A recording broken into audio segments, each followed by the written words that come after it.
Welcome back to the Profits for Sanity podcast. I'm your host, Dominic Caminata, CEO and founder of Grosso University. As you know, the mission of this podcast is to bring on the brightest minds in the home improvement industry that can educate you how to grow a more profitable business. And today I'm honored to be joined by Adrian Au, a proven leader and operator in the home improvement industry with over 3 decades of experience.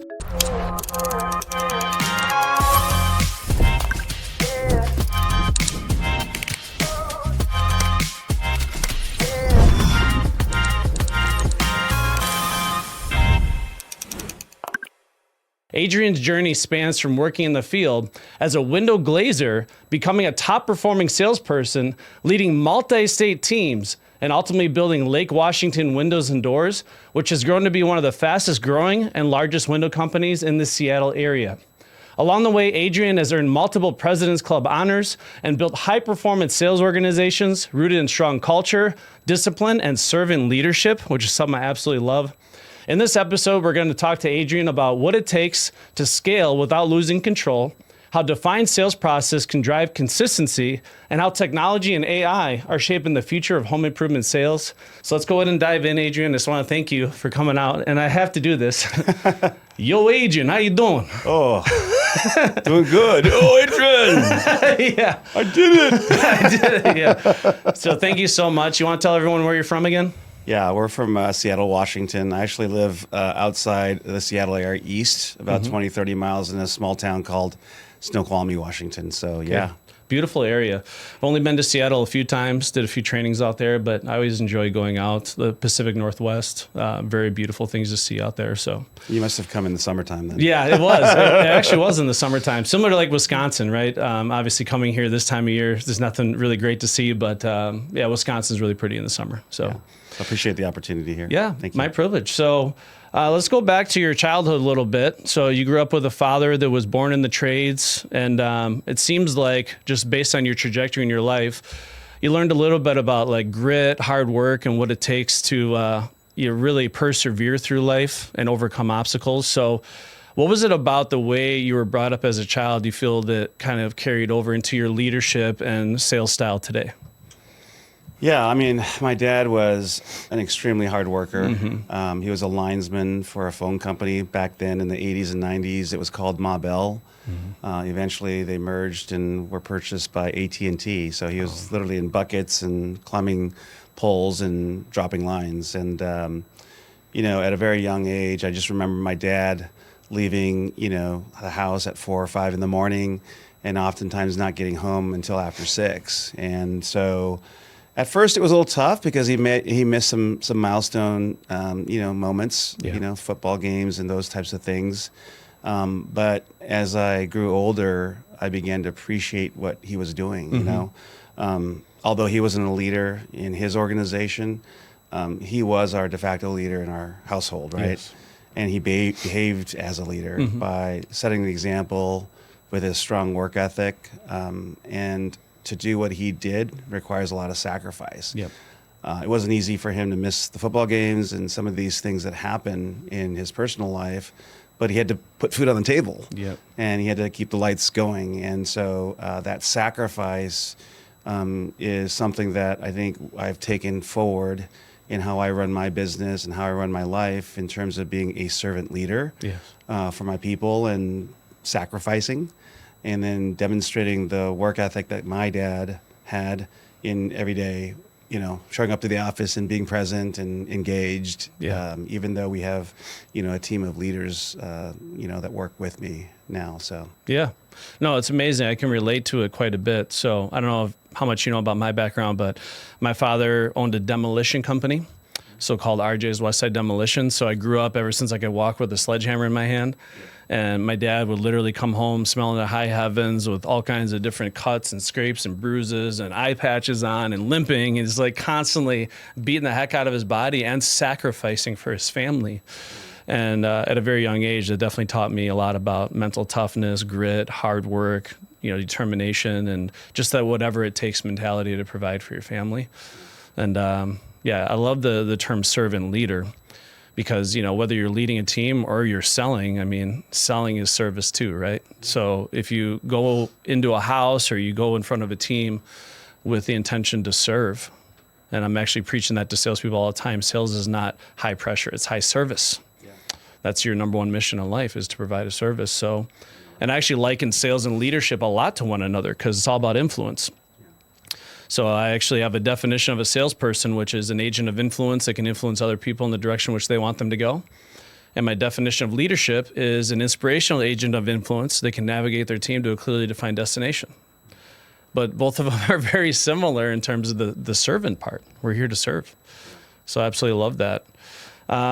So obviously you learned a lot about grit, hard work, determination. You held multiple leadership roles, but it seems like early in your career, when you first got your hands on like a sales gig, because you went from glazing windows as was that a part-time job when you were in school? Yeah, just during the summers and winter breaks and any time that I was available. And then so when I graduated from college. Because you went for accounting and business, entrepreneurship. Yeah, accounting. so I have a degree in accounting. So once I graduated, funny thing is like, okay, I'm not sure what I'm going to do with my life. I didn't really want to push pencils. Yeah. So they offered me, because I did, good enough job apparently, in the field. They offered me an inside sales position. So I thought, okay, I'll take it and, do this thing for 6 months until I figure out what I'm really going to do with my life. Yeah. And then one thing led to another. And, I attribute a lot of that, to being in a great organization. Worked for a manufacturer called Milgard Windows. Yep. And they had an awesome culture. So I learned a crap ton of stuff from them. So, yeah.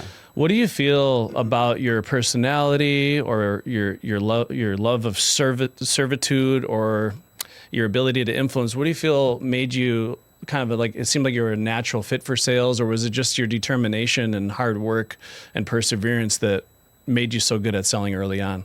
Because it's like early on, you just started like getting recognized right away for your sales performance, and you just kept moving up and up and up in your sales career. Yeah, I mean, I think that first you got to fit in a team, right? Because we're all part of a team, and the dynamics of the team and making sure that you can contribute in a positive manner is really, really important. And so I think humbly, and it's funny, that's literally my, I think, strength, right? Yeah. I'm a pretty humble individual. And typically when people are humble, they're likable and they're relatable. Yeah. And so that got me in the door and built relationships and was able to create a network to support my growth and development. Beyond that, I think just innately, I'm a driver personality. I like to try to perfect things and do it to the best of my ability. Yep. And I think that I did a really good job in that regard in just staying in the moment and staying where my shoes are. Yeah. I see a lot of, I've come across a lot of people that they're always looking for the next thing and they lose focus on being the best at what they do currently. Right. And I was always really good at compartmentalizing and really focused on this, understanding that the other stuff will take care of itself in terms of promotions and opportunities down the line. Yeah. That's a really amazing way to look at life, because, we're either moaning and groaning, dwelling on the past, or, we're fearful, looking forward to the future. We're never really just taking a second to breathe and like, okay, let's focus on the present, what I can control. I can control today. That's really it. The past is the past. The future is yet to be written. Nobody knows what's going to happen tomorrow, but I can control where I'm at right now. So it's really good. So you get into sales, and it seems like pretty quickly you got nominated for some President's Club awards. Like, what did it take to be recognized in the President's Club within that organization? It would be disingenuous to say it was all me, right? So I always, try to recognize the team, and any accomplishment, individual recognition that any individual receives, there's multitudes of people that were involved with that. So in order to get to that position, someone had to deliver the windows. Yeah. Someone had to administer, the bills and the invoices. Someone had to key in the orders and the quotes. And there's this incredible support network and team. And so when I look at those awards, I don't look at them in a singular fashion. It's a complete, successful, well-oiled machine team that worked together to accomplish that. But as I said, before, in terms of just, my personal, how I did this, it's a lot to do with just being humble and being relatable and being able to, read the room, right? I think I have a pretty good level of emotional intelligence to be able to understand, what to say, when to say it, kind of thing, right? And I think that resonates with individuals. And then beyond that, it's just a lot of hard work, things that I've learned from my dad. Being a servant leader, as you said, it's not just being a servant leader, you're being a servant to your customers. Yeah. And when you put your customers' best interest in front of your own, it becomes very transparent, right? Yep. When we do that and we sell in the home. And I think just all of it combined allowed me to be successful.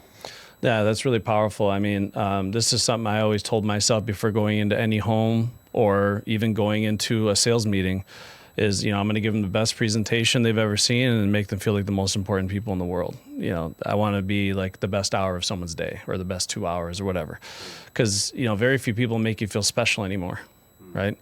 And I think it was a Dale Carnegie book, How to Win Over Friends and Influence People. I think he talked about like one of the greatest skills you can have is making people feel special, making them feel like they're the most important people in the world for that moment, right? And that's something that's carried with me. And when you go into a team or you go into a home with that intention of making them feel special, heard, and understood and demonstrate that you truly care, empathy, all that stuff, naturally you just come across as they don't care how much you know until they know how much you care, that service first mentality. Yeah. And it's a great way to build trust with dang near anybody, right? Yeah. It's pretty simple too, right? Yeah. Yeah, and it's simple. The simple things often get overlooked. Yeah, that's why I think the whole profession of leadership and sales, I always say it's simple, but far from easy. Right? Because it's not for everybody. It's all simple, but it's definitely not easy. It takes a certain person. Because, leadership is a heck of a responsibility, right? Because do you have problems in your life that occur occasionally? Yeah, we all have problems. They say you can walk up to any stranger on the street and say, I'm sorry, man, I heard about your problem, and that must be hard. And the stranger will reply, who told you? Right. So we all have problems. So we got to deal with our own personal challenges and obstacles in life, and then we got to deal with the personal challenges and obstacles of our entire team. It takes a lot of mental resilience and mental toughness. You really have to have alligator skin to be a leader, and you do it, because you need to be there for them, because they need that. Because how many people on your team can go outside of your organization for inspiration and motivation and to keep their head on right and to get that dose of positivity they need? This is why in my definition of leader, I put inspiration in the definition, because I feel like one of the most important KPIs of leadership is keeping people inspired. Because we live in a negative world, right? We live in a world that literally preys off of fear and negativity and profits off of it. So I want my culture, my company, my organization, my team to be that one safe place they can go to get re-inspired and re-motivated again, because they're not going to get anywhere else.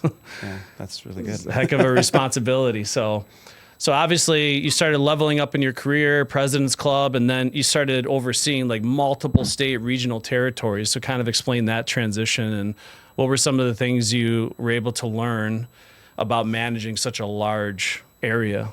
What were some of the challenges you ran into in that experience? Yeah, the first thing that comes to mind is control. Mm-hmm. When you're a top performer, you're managing yourself and maybe one other person.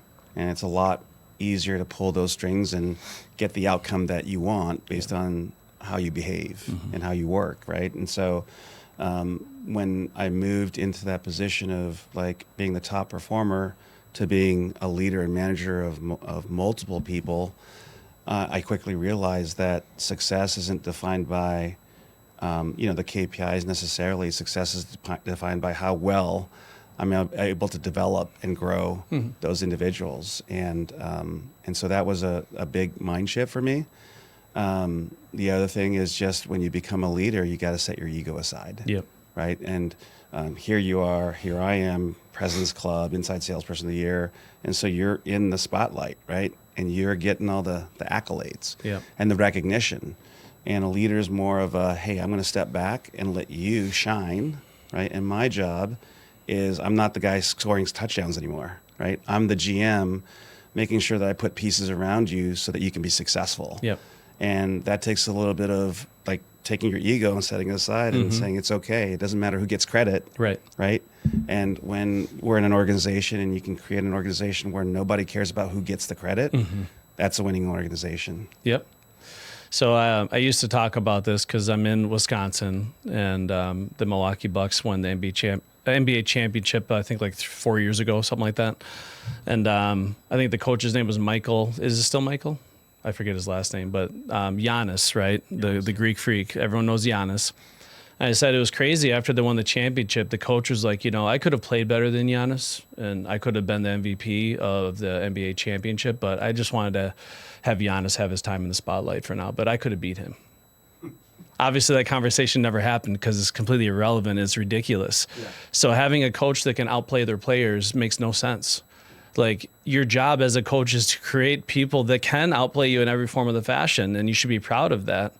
And this is why I always thought maybe it was some unique skill I had as a leader, but I immediately got addicted to training and coaching salespeople that far outperformed anything I ever did in my career in selling. Like, could literally sell circles around me, and I was proud of it. Now, I was always confident in the knowledge I had in the system and my ability to teach and explain it so people can understand it in simplistic terms. But having that selfless mentality of putting the success and performance of your team paramount to your own, it's kind of you're being unselfish by thinking about yourself too, because you're going to be more successful if you focus on developing your team. I call it being selfishly selfless. Yeah. So it's like, if true. I selflessly pour my heart and soul into the growth and development of my team, my success is an inevitable byproduct of theirs. So it'd be foolish to have an ego and let that get in the way of me investing all my energy, heart, and soul into growing and developing my team. Yeah. So, and I made this shift in my career because I started out as an outside salesperson. I was making a couple $100,000 a year. But then when I got focused on building a powerhouse team, I got to the point where I was making over 7 figures. But that never even occurred to me to be possible. I was just focused like in the trenches, developing people into superstars. And I had, like 20 salespeople doing $2.5 million a year. And I had 12 salespeople doing over $3 million a year. And it's like, it all just compounds, But yeah, you have to have a selfless mentality, which is unique for you too, because you go from being a top performer. How are you able to put your ego aside? And, because they say the best salespeople aren't always the best teachers as a result of that, because they literally are unable to put the ego aside. Yeah. So what do you feel made that possible for you to be able to do that, go from a top performer to a good coach and leader? I think it starts at the home at a very young age, So I go back to just how I was raised and the example that my dad set and the sacrifices that he made. And so that was deeply built into the fabric of my DNA. Mm-hmm.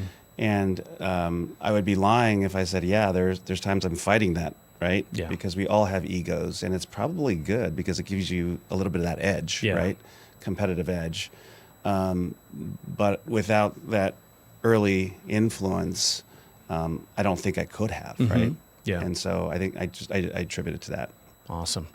So, of course, you go from being a top performer, President's Club, you go from running entire regions and, multi-state territories. Then all of a sudden you make a big transition in your life to founding Lake Washington Windows. So what inspired that transition? What was missing in companies? Because obviously you're dealing with home improvement companies. You're seeing a lot of contractors, how they operate. What was the thing that you saw missing, and what was the big difference you wanted to bring to your territory or to the industry at large when you founded Lake Washington Windows? I think that there's two factors that caused me to start Lake Washington Windows and Doors. One is just, for me, the challenge. I had been working for a company, a great company, learned a lot from sales to leadership, and I wanted to take those learning experiences and see, can you build something? Can I build something cool in Lake Washington Windows and Doors? The timing was interesting, for sure, right? If you remember 2008, it was the bottom of the bottom, right? Like the world was going to end. And so, even in 2007, 2008, just as an outside observer, not being a dealer myself at the time, you just notice some things, right, that were happening. Desperation, causes certain behaviors that you're like, I don't know if that's really good for the customer, right? And so at that point in time, I think I felt like there was a loss of trust. Right? Trust in construction contractors, trust in home improvement companies. Yeah. And there was an opportunity to fill that void, right? Because, homeowners were giving 50% down, and you were crossing your fingers whether you were going to get your project finished, right? Yeah. Before that company went out of business. Companies were cutting costs severely, so they would promise something in the first and upfront and aren't able to deliver in the back end because they were just like panicked about the environment and the economy. And so it just gave me an opportunity to go in and, show my integrity, show my hard work, grit, all those types of things, and provide an option, right? A stable option for customers out there. Yeah, that's huge. And I like that you look at it as an opportunity, right? Because a lot of people looked at it as an obstacle and, a challenge they can't overcome. And a lot of companies did go out of business, and that was probably one of the good things about the timing for you is like a big cleansing of the industry occurred. Yeah. It was necessary, right? And then kind of rebuilding it back the way it should be. And of course, this industry still has a lot of work to do. It's still number one in complaints and bankruptcies and corruption and scams and all this stuff. Unfortunately, that's just the world we live in. But yeah, having the right intentions about what you're trying to build and the difference you're going to make is pretty phenomenal. And you've obviously seen tremendous growth. Obviously, one of the largest window and door companies in the Seattle market. So what is Lake Washington? What do you attribute to not only doing things correctly, but also being able to grow, I would say, in a healthy way? Because sometimes people grow quickly, they do great things, but it gets really messy. They're not scaling their business properly. They're so focused on sales and marketing that, the back end of the business gets neglected. So what was it about how you kind of built this company from the beginning that you feel allows you to be laser focused on serving that customer, making sure that you're not over promising, under delivering, you're doing the opposite. So every pillar of the business can grow. And, obviously sometimes you have to pay more attention to one pillar than the other. Yeah. But making sure that, you're not doing what you were talking about in 2008 where people are making all these promises they couldn't keep. So I guess, how do you feel you're able to kind of build that? And what were some of the things that were important to you when you first started structuring your business? Yeah, I think when you are a small startup like we were in 2008, you can build it, on to 4 or 5 million or whatever that number is as a small business on grit, on energy, and the owner's passion. Yeah. And it's small enough where you can just say, hey, this tribal knowledge I can share really easily and really efficiently with this guy or that gal, right? And it's pretty fluid. But there is a ceiling for when, you can't go past that if you don't have other things in place. And so what I tried to do was put the infrastructure in slightly ahead of the revenue to make sure that we could support our customers. And that was all that really, I go back to the customer, right? How is this going to impact our customer experience if we just say, hey, let's go sell and grow 50%, but on the back end, you have no way of delivering on those promises and on that growth and supporting that growth. And so, it's important for us to have those pieces in place. And so quickly, you get to a point where you go, okay, I got to create an org chart, right? I got to have leaders that are responsible for certain parts of the business unit, whether it's operations, sales, marketing, HR, accounting, and finance. We need leaders, and they need to have clear expectations and direction and what they're responsible for. And if something breaks, we know who to go to and where to go to, right? So setting and establishing an org chart was really important. Another thing that became more evidently important was SOPs, standard operating procedures. I could not be everywhere training everyone, right? And neither could my key members. And so in order to scale and, keep things moving forward, you really had to document things and put it on paper and make sure that whoever you're bringing on, they're trained the same way and they're doing things the same way so that you get consistent output, right? So developing an SOP, I think, is really important in order to get to that next level and make sure that things don't break around you. KPIs, right? You got to set clear expectations for each of those business units. And every business unit that we have, has 4, 5, 6 KPIs. And beyond that, you also have to understand which were of the 5 or 6 KPIs, which are the ones that are most important in driving the business forward. Yep. And then you set your goals, and you then peel back and kind of reverse engineer it and say, hey, this is our goal, this is our KPI. How do we get there, right? And going through that exercise and understanding that KPIs are, super important. Yep. And then, I think that just from a financial discipline perspective, it's really important to know your numbers. Yeah. Obviously I have an advantage because I came from the accounting world. So the P&L was there next to my desk, right? From day one. Yeah. That was just in my DNA. And so we review our P&Ls on a weekly and monthly basis. We look at every single line item. Yep. And we look to make sure the percentages leverage properly, right, to the revenue and top line. And we are ultra focused on making sure we manage overhead. Technology now is becoming, or is here, obviously, but it's even transforming into a different level right now with AI. And so this is a great opportunity for us to become much more efficient, to be able to use technology to help service our customers in a more effective way, right? Yep. And deliver a better customer experience. And so I think as a business owner, it's important that you keep eyes and ears on what's next and what's coming up, and stay ahead of it that way and incorporate that into your business. The last thing I think that makes us a little bit different and unique, and probably not a whole lot of companies do this, is we subscribe to a culture of lean and Kaizen and continuous improvement. So the Toyota production system, I don't know if you're familiar with the book written about that, there's 14 management principles. And so we subscribe to that. And what we do is we try to distill it, make it simple for our team. But for us, it's about identifying waste. And there's 8 types of waste in any organization. In fact, I would say probably most organizations are 70% or more. Their activities, when you break it all down, is waste. Yeah. And we define waste by any activity that adds no value to the customer, or the customer sees no value in, right? So the act of walking a piece of window, right, or a unit or window from the truck to the opening in the house, right, that adds no value. Right. Customer doesn't care how that window got in there. They care about the window actually going in, being trimmed out, right? Yeah. But so how do you eliminate that? Obviously, there's business value to walking and getting the window. Right. Well, you back up the truck and you get it closer to the house. Simple example. Yep. But constantly we're looking at ways of eliminating waste in our organization. And we mobilize that thought through our mantra is what bugs me.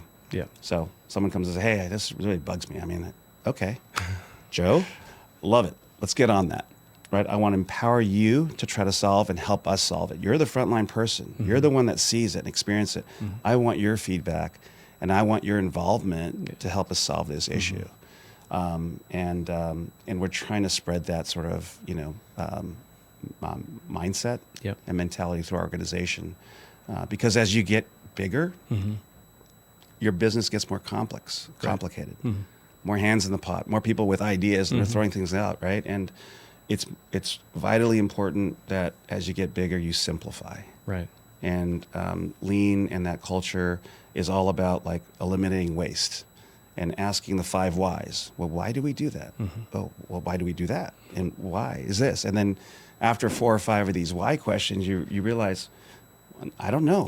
Yeah.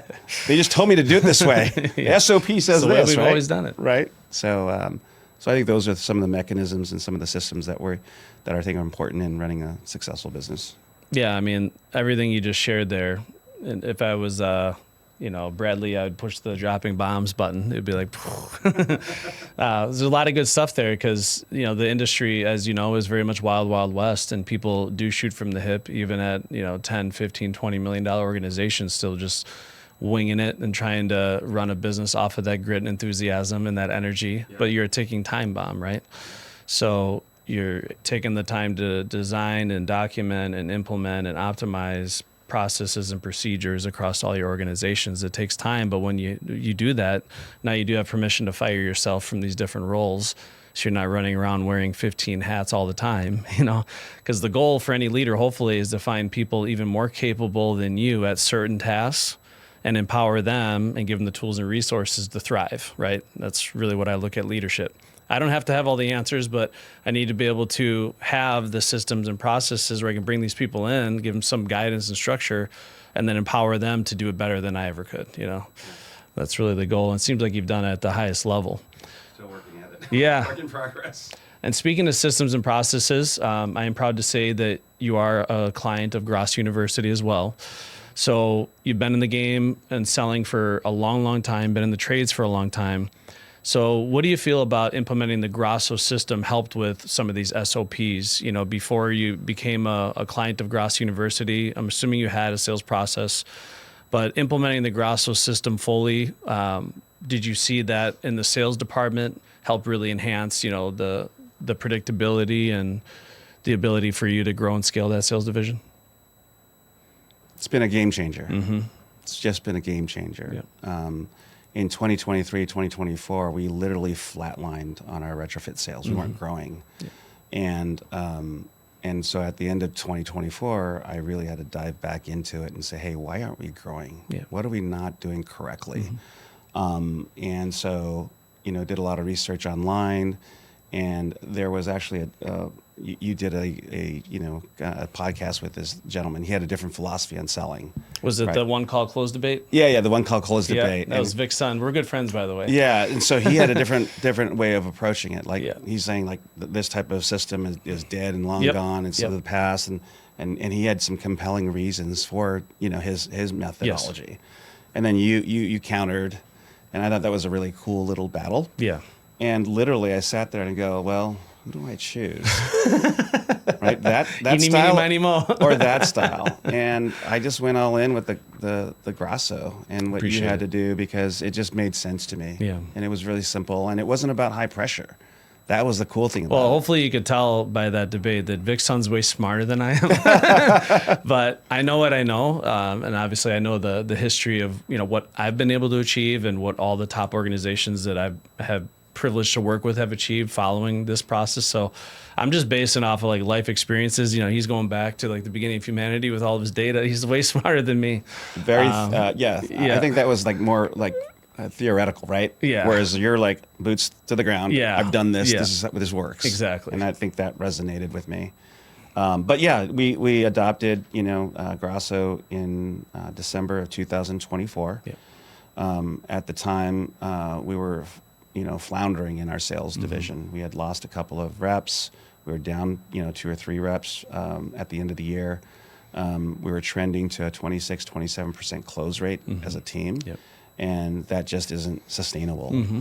And so we had to do something pretty dramatic, and we felt like bringing Grosso in and then bringing everyone, basically pulling all of our salespeople out of the field for 2 weeks to say, we're focused on this. Mm-hmm. And we're going to get you ready for 2025, and this will be good for you. Yeah. Trust me. And I'm like, I hope this works, right? Should I have gone with this? Right. But from the start, it was awesome. Dan, our coach, he just literally brought people in, and so you had your senior reps that typically are like this. Yep. I have my ways of doing it. I've been doing this for years. Correct. I don't need someone telling me how to do it.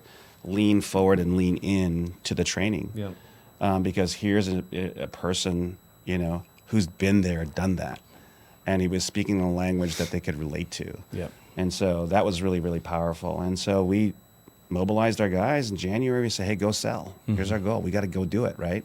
And we maintained the continuous training, right? Mm-hmm. So Dan still to this day trains us every week, and we love it, right? The guys soak it up. Mm-hmm. But through 2025, at the end of 2025, which obviously is just finished, our close rate as a team catapulted from 26, 27% to 35, 36%. Yeah. So when you math it out, right, for every 100 leads, I'm getting 9 more sales. Right.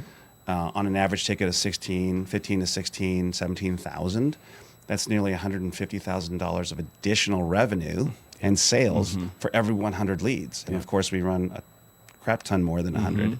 So if you do the math for us, it resulted in millions and millions of dollars in growth. Yeah. And from a percentage standpoint, we grew 35% as an organization from 2024. And it was the first year we did this. Yep. When we flatlined for 2 consecutive years. So I give a lot of that credit to what you guys have established and what you guys have built here. Love it. Yeah, it's just the beginning. You want to continue to fine tune. And that's one thing I'm proud of. Like if you look at the journey at Mad City, because I was built on the Grosso system, it's like we're at 30%, then we're at 35, then we're at 38, then we're at 42, and then we're at 45. And then by the tail end of my career, I had 55 salespeople all closing over 50% cumulatively. But it's not an on-off switch. It takes a while for that to be the new normal, for people to understand that that's okay for that to be normal. And my goal as a sales trainer and sales leader is simple. I want my worst rep to be better than my competition's best. That's what I want. I want my bottom of the barrel, barely keeping employment to be a multi-million-dollar producer. Because I still coach organizations where they think $1 million a year is good. Well, on my sales team, if you did $1 million a year, you'd be fired. But that's not like a tomorrow change. The culture over time through constantly, never-ending improvement, raising the bar, fine-tuning, and just continuing to level up and master the methodology. Eventually you can get there. But to see that, 10% growth in a year one is awesome. Just keep building upon it, pedal to the metal. So again, I mentioned in my intro, I'm really, really fond of the term servant leader, right? I love that. But there's also this thing of accountability, right? So, and I read the book, The Dichotomy of Leadership by Jocko Willink, right? He talks about there's all kinds of dichotomies to leadership, right? Because on one hand, I want to be a servant leader. I want to do everything I can to empower and inspire and be there for them. But I also have to hold them accountable. And in some cases, put their feet to the fire when I need to, right? So there's this balancing act. And obviously, holding them accountable is still serving them. And even firing people sometimes you do out of love, right? Because I'm not doing any service trying to force a square peg into a round hole, right? But how do you feel like you're able to balance accountability and being a servant leader? Because that's where I see usually there's two different types of leaders. There's the one that is an inspirational servant leader, but yet they're a doormat. The sales team just walks all over them. And then the other one, it's the sales leader that just leads with an iron fist, and it's his way or the highway. You do this or you're fired. A lot of negative pressure to perform. So kind of balancing the two where they understand benchmarks matter, accountability matters. They're going to be held accountable when they're falling short.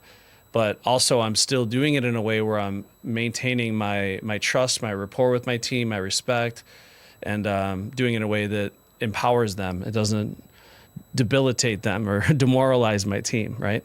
So it's a delicate balance there. It is, and I guess I don't really view them as opposite or opposing, parts of this equation, right? Servant leadership to me, and really it all starts with setting high standards in any organization. Yep. What's the goal? What's the standard? And as a servant leader, I want to help that individual reach those goals. Yep. And I help them through investing in training, removing obstacles, incorporating technology that helps them focus on selling and not administrative BS, right? And that's what servant leadership is about, is how do I support you to be the best version of yourself, right? And if I'm doing that, right, 110%, saying I'm giving my all to make sure that I get you in a position to be successful, to reach these goals, right, then you're accountable, right? It's you that has to be part of that equation, right? I think servant leadership doesn't lower goals and expectations. It should raise it, right? Because we're establishing that culture that, hey, the goals are here. And as a leader, my job is to help you get to that goal. My job is to help develop you. And if we aren't getting there, I don't look at necessarily the individual first. I look at the process. Do we have the right training? Am I giving them the right tools? Do they have the right leads? All these things before I look at the person and the individual, right? But it still doesn't excuse that person from holding up on their end of the bargain, right? And I think that when you have employees that see that you're a servant leader, that you are generally like rolling up your sleeves and doing whatever you can to help them be successful, to help them make the most money, to help them in their career paths and development, then they just, okay, that's the company I want to work for. And I feel like I'm accountable. He's being accountable to me, right? I need to be accountable to the team, right? And so, it's a delicate balance, but I don't see them as opposites. So I absolutely love everything you're saying. When I think of leadership, I love the Brian Tracy quote. He says, be the kind of leader that others will follow voluntarily, even if you have no title or position. Be somebody people want to follow because they know that you are that servant leader that's going to do everything in their power to ensure their success. And I used to kind of joke about it. I said, I want to give my sales team so much support and make it so easy for them that they literally have to be creative and go out of their way to mess it up. And for me, it's all about clarity, right? And I'm sure you're a fan of the word clarity in leadership, but that all goes back to what you're talking about. As a servant to them, the more crystal clear I can be in the beginning of what's expected of them, from roles and responsibilities to lead handling etiquette to communication to KPIs and performance, whatever their role or position is, the more crystal clear I can be at what's expected of them, the accountability is easy at that point. But if I have gray areas, if I don't have these line in the sand benchmarks or policies and procedures, and as a leader, I'm just kind of shooting from the hip, which I see commonly in this industry where they don't have clear standards, they don't have clear benchmarks of performance. Now it's almost impossible to hold my team accountable. And when I do try to do that, it just comes across as trying to micromanage or trying to just punish them for no reason. But one thing I claim when I do my leadership talks, because I give a lot of speeches on leadership, is I never fired somebody in my entire leadership career where they didn't 100% wholeheartedly accept their termination. They weren't upset about it. They weren't blindsided. We separated out of love because we both knew it wasn't a good fit. But that's because we were so crystal clear in the beginning, and I heard someone describe it as being Pablo Picasso clear, paint such a clear picture as to what their job is, what's expected of them as a servant to them, that is part of being a good service. The accountability part's easy. And then, of course, I'm sure you're a fan of this, but I'm a big fan if you don't put it in writing, it never happened. So when you are holding reps accountable to performance, make sure you're documenting things along the journey. So if they fell short of a KPI 1 month, I'm going to document it. If they fell short 2 months, I'm going to document these things. So there's no surprises. Nobody being like, what is this all about? I didn't see this coming. It's like we both knew that we did everything we could, and you'd be much happier doing something else. And if there's anything I can support you on your next journey, we're going to do that. But then there's also this other element of leadership I see missing, especially in sales. A lot of companies in home improvement, unfortunately, develop these sink or swim sales cultures where they give them an onboarding, which is more of a waterboarding training. They just, hammer so much information in their brain in a few weeks, and then they throw them out there to the wolves, and they just have to, it's sink or swim. The big thing that Rick Grosso instilled in me is school's never out for the closer, and the brain is a bucket with a hole in the bottom. So they can learn everything about the system. They can pass the final exam with flying colors. But if you're not constantly learning and filling up that bucket, they're going to lose it. And it's my responsibility as a leader, not just to train them, give them world-class training at the beginning, but to make sure the ongoing training, coaching, and support is world-class. So they can continue to maintain what they learned in the initial training and then ideally build upon it over time and continue to get better and better, right? So I see that missing in a lot of sales organizations. The ongoing training, coaching, and support is not where it needs to be. But that's being a servant to them. So if I'm just managing, twiddling my thumbs behind a desk, I'm never in the field supporting my reps, I'm not there, in the sales meetings, putting together world-class agendas and continuing to sharpen the axe and train and coach, you're going to lose control over your team very quickly, and you're not going to command much respect as a leader that way. So the most common thing I would hear from salespeople when they got through my training is, I don't want to let you down. And I thought that was pretty profound, right? Because they knew I just worked my tail off giving them this gift that can change their life. And their first thought to mine wasn't, I want to be successful for me. It's like, no, I don't want to let my leader down because this guy's got my back. He's doing everything he can to serve me. I want to return the favor. That was a very powerful experience for me. So now many companies grow and scale. Obviously, we talked about things unraveling. You laid it out very eloquently, like how you're able to do it in such an efficient manner, with the SOPs and the org chart and all that stuff. So as you started firing yourself from these different roles, I guess, how do you transition now into becoming more of that visionary leader where you're charting the course, you're picking the destination, but then allowing your team to drive the ship for the most part, right? There's still things you got to spot check and keep your hand on the pulse of all of your departments, right? They call it spinning the plates, right? Where you go around to each department to keep an eye on what's going on. But transitioning now to that visionary leader, why do you think that that's important ultimately for owners to be able to get to where they're able to work on their business, not so much in their business anymore? Yeah, I mean, I think just like your analogy on training, it's ongoing, right? Yeah. And if you stop doing it, if you stop thinking strategically and looking ahead, it's going to catch up to you, right? You're going to start seeing regression in your organization. So, it starts with having good people, obviously, that you can, endorse and feel comfortable running the day-to-day operations. Like you said, you got to trust but verify. Right. So you have to spot check and you have to be involved. And if there is a gap in certain areas, sometimes I'll jump in and be involved and kind of show through example.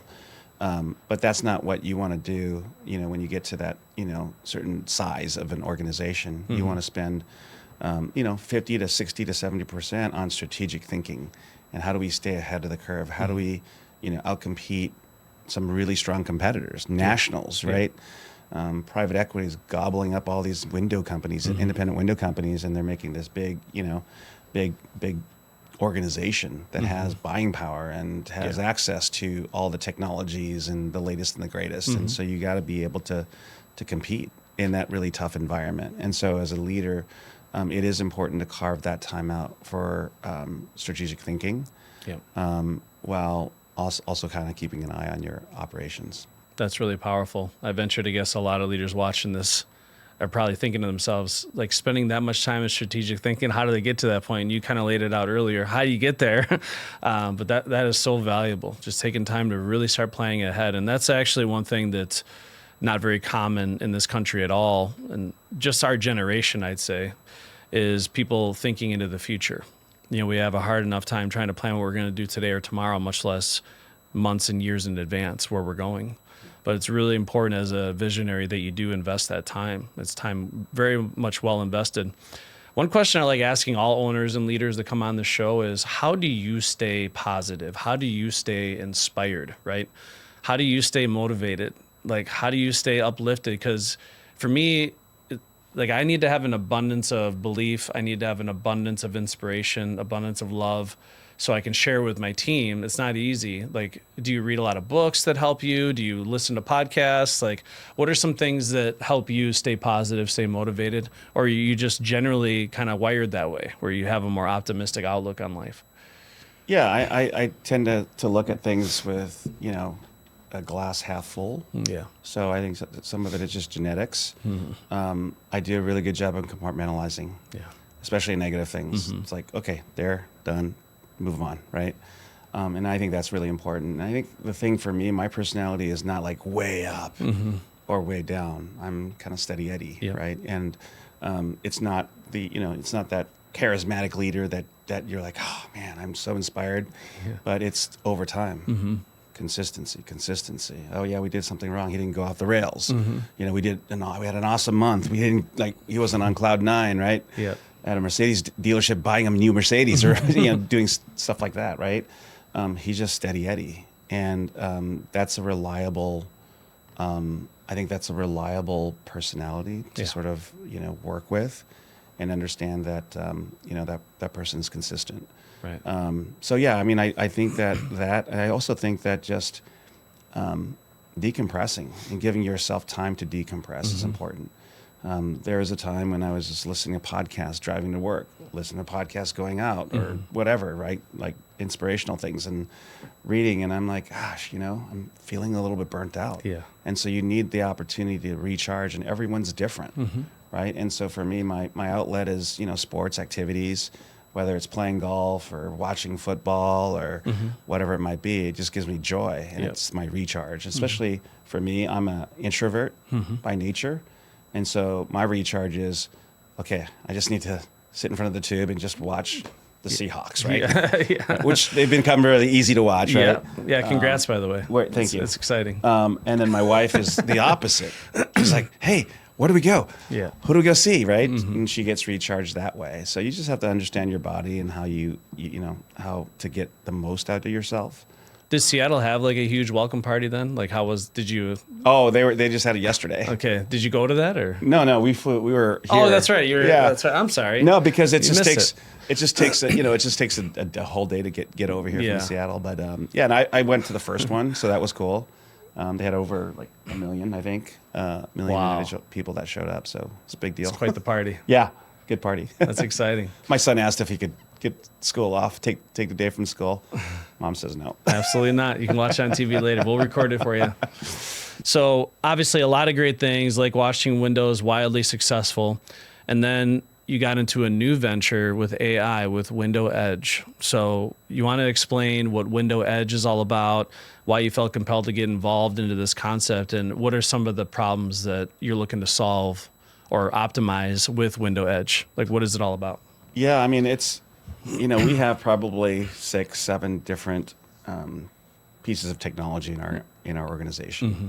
And some of them talk really well, but most of them are really clunky. They fight each other, one speaking Spanish, the other one speaking English. And so you're just trying to figure things out, right? And so that has become a point of friction for us and our ability to take it to the next level, right? And so, I think there's 3 things in terms of challenges, 2 or 3 things that are challenging currently for us that we have to solve. One is with technology. One is speed to lead, right? We had struggled getting what we call CSRs, appointment setters, to show up sometimes to work, show up on time. Obviously it's hard to find people that are willing to work on weekends or evenings when you get the phone calls and the forms. And so that is a huge piece of the funnel, right? Yep. Capturing those leads, and you spend a crap load of marketing dollars to generate those leads. And so you want to capitalize on all of it. So speed of lead. I had Lace AI on my podcast. I don't know if you met Boris Valkov with Lace. Actually, I think I did. Yeah, they record the conversations and grade and score them. But he made a profound statement that 96% of all the revenue generated in a home improvement company originates in the call center. So if that's the case, that's pretty important that people are dialed in or on their A game so they can capture every precious appointment or lead or opportunity that's coming in, Yeah, we live in the age of Amazon. Yeah. Everyone wants things now. Yeah, exactly. When they call somebody, they want a response. And so that's one of the challenges that we hope to solve with WindowEdge AI. The other challenge is this thing about the disjointed systems, right? Yep. And the inability to talk and communicate. And I think AI sort of opens the door and changes the paradigm in how siloed systems can now talk to one another, right? And we want to take it into the next step, which is creating a unified system, CRM, quoting software, and AI agents all working together, seamlessly flowing information, from this part of the organization, that part of the organization, like that. And so that's another, I think, important challenge that technology and AI specifically needs to try to solve. The third is sales process and consistency. We do this with Grosso. We have a 10, 11-step process that provides consistency, and it gives us consistent outcome.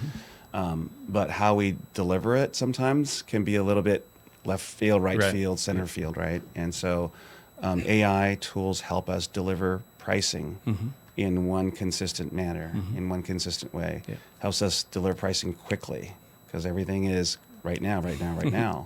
It helps prevent, and eliminate opportunities for mistakes from sales reps. The agent that we build or the AI quoting software that we're building will have sort of this, Siri or assistant AI feature built into it where if there's a code check that needs to be made, you say, hey, I've got a bathroom window, let's say in the bathtub area. It will catch you and ask the question, do you want that tempered? For codes and regulations and stuff like that. Exactly. So those checks and balances that are built in. Which, by the way, I used to calculate the commissions and spot check the commissions for 55 salespeople. And lead paint, tempered glass, like all these things are always missing. Yeah. Like they just missed it, because they're growing too fast, they don't slow down, whatever, path of least resistance. But having a technology that cleans all that up, it would have made the salesperson a lot more money too, because that's not going to dock their commission now. Yeah. because they think they're making all this money and there's like 5 windows that need to be tempered, and there goes all their commission. It's like, well, it also improves the customer experience. Exactly. They don't want to see addendums and well, say, it's hey, highly add impressive, this on. right? I just imagine a customer having a sales rep go through that where they're literally interacting with technology on the fly, and just how professional and organized and just like everything is dress right dress, just really spot on. It's easy to differentiate from all the amateurs out there at that point. Yeah. So. Yeah, I mean, that sounds absolutely incredible. And I'm obviously really excited to see how this concept develops. And I guess, what's your big picture vision for WindowEdge AI? Because I know it's young in its infancy, but what's like your long-term vision for where this is going to grow and develop? Yeah, I think our strategy is a little bit different than most. Our plan is really to go deeper into each vertical, and starting with windows and doors, and then edge into WindowEdge, into siding and roofing and gutters and garage doors, and provide that same experience, right? And go deep in those verticals as well. So long term, that's the vision, but we certainly want to dominate the window and door space. And with my experience and years in the industry, with Craig, who's the co-founder, his technical expertise, right?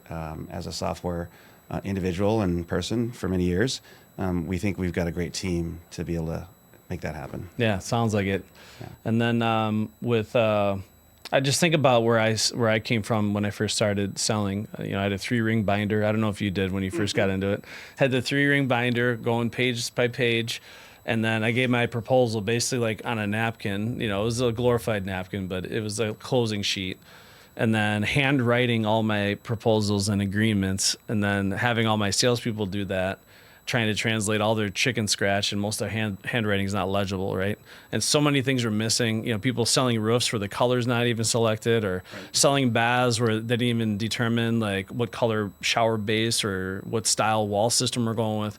So now technology, oh my gosh, I just think about what we could have done, how much more efficient, how much more profitable we could have been with all these different technologies implemented. It's night and day. It's actually frustrating too to think about, because I think about all the headaches I had when I was growing my team. How many of those headaches would have not existed now with this rise of AI and artificial intelligence? And, we're not talking about AI that can replace people. We're talking about AI that can optimize people, right? Yeah, absolutely. So, AI optimizing HI. And that's the AI I really enjoy. Don't get me wrong, AI will replace people. It's just inevitable. But if you use AI the right way, oh my God, what it can do for you as a leader, as an owner of a business, as a sales professional, it's truly remarkable. It can just supercharge every activity you're trying to do. And create work-life balance. Yeah, right? Yeah, give you your freedom back. Get your freedom back. Yeah, which is why people initially dream about being a business owner and entrepreneur. They're like, look at all the freedom I'm going to have, and then they're a slave to their business, right? Yeah. So if you do it right, you can have the dream life and build a dream business for yourself, right? Absolutely. So one question I like asking, because you have an extensive leadership background, and you're doing such a phenomenal job with how you're building your company. If you could give like one piece of leadership or ownership advice to anyone watching this podcast right now, like maybe it was advice that was shared to you from a mentor, or something you read in a book or listened to on a podcast, what's like one little tip or piece of advice you could give to the owners and leaders watching this to help them level up in their life or their just depending on the stage of business, or the life cycle of your business and how big it is.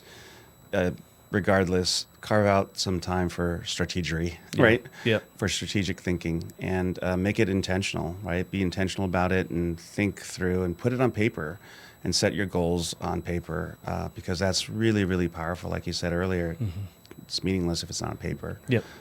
But it's very easy to get into the day-to-day, the weeds, and I got to put out this fire and that fire. I got to take care of sales. I got to take care of this customer. But you have to treat strategy thinking and strategy sessions as a really important part of your role. Mm-hmm. So one of the last questions I want to ask you is, why does profitability matter in business? Why do you feel that profit does matter? Profit absolutely matters. Absolutely matters. Growth without profit is not important, right? I first of all, I look at the employees and I look at customers, right? So in order to deliver maximum, customer service and a maximum and a great customer experience, you have to have money to invest in that, right? Whether it's improving technology and systems and, whatever, machines that you use, tools. Without profit, you can't upgrade and you can't get better and you can't deliver a better customer experience. Without profit, you can't provide a better living, right? And opportunities, because profit allows us to reinvest in the business and reinvest in marketing and growth, which creates opportunities for people to say, hey, you know what? I do want to be a sales manager. Okay, great. We're setting up another location, in Olympia or wherever it might be, right? And we want you to head that division or that location. And so, it gives an outlet for our employees to really grow, develop. And if they don't want to be that, well, they're going to make a great living and have a great work-life balance, and they're going to have great, health insurance and 401ks and all those types of things because we can afford to do that, right? Yep, exactly. That's why it's important. Yeah, it's a river and stream that everything else in life really flows from, unfortunately. It's just the world we live in. But yeah, if you want better crews, be more profitable. If you want better materials, be more profitable. You want better training, be more profitable. You want to provide better service, be more profitable. You want to give back more to your community and help more people, be more profitable. I mean, everything stems from it. And you're doing it as a service to your customers and to your community. You're not doing it to try to steal from anybody, or it's not anything negative. And obviously you being able to keep the doors open, keep the lights on for many years to come is in a way the best service you can do for your clients. Because you're not doing anybody any favors if you go out of business or go bankrupt. Right. Right. And so being a for-profit organization absolutely matters. Yeah. So of course, WindowEdge AI. I know you're definitely growing this in the window and door space, and then you're going to be branching out to other avenues. But if anyone's like a window and door company watching this and want to learn more about WindowEdge AI, what's the best way to get more information or maybe set up a demo? Yeah, so we have a form that you can go, WindowEdge AI, or WindowEdge.ai. Yep. And then we have a form fill where you can set up an appointment, and we can do a live demo and show you some of the tools that we've got developed. And you'll give people the opportunity to really test it, role play with it, see if you can break it. Absolutely. We actually have a number that they can dial and test it out. And we can really quickly build a customized AI agent for them. Yeah. Even before signing up, and say, hey, test this out. That's amazing. Yeah. That's exciting stuff. Well, I just want to say congratulations to you on all your success. It's a Thanks, very Dominic. inspiring story. And I like to end all these episodes, obviously in the world of business, volume is for vanity and profit is for Sanity. Isn't it? We want you to do the money gun here. Finish it off. Okay. The grand finale. Shoot at the camera there. Woo! All right. Thank you for another amazing episode. I want to thank all of you for tuning in to this powerful conversation, the Profits for Sanity podcast. I know there's a billion different podcasts you could be watching. And of course, your time is very valuable. So thank you. Hopefully you took away a lot of great notes, a lot of wisdom from Adrian. He's definitely one of the great leaders of our industry.